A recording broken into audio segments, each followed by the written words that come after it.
Bugun ikkita oilani chiroyli taqdirini ochib beramiz. Kutinglar. Zarbalar bo'ladi. Assalomu alaykum hammaga. Bugun taqdir zarbalarida syomkadamiz.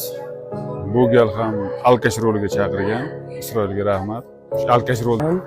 Zahar, unaqa yomon rolda emasman. Har doimgidek Xokisor, eridan kaltak yeydigan rollarda. Assalomu alaykum azizlar. Bugungi novellada men kelinni zahar tilidan aziyat chekayotgan qaynona obrazidaman. Shunaqa qaynonalarga Alloh sabr bersin. Lekin shu tilingiz o'zingizdan ham chaqqon. Orqasini o'ylamay ko'nglingizga kelganini gapirasiz.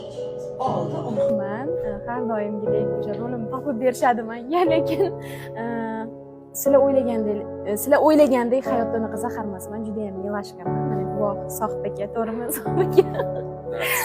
Taqdir zarbalariga omad tilaymiz. Har doim eng zo'r mavzularni olib chiqishadi. Rahmat hammaga.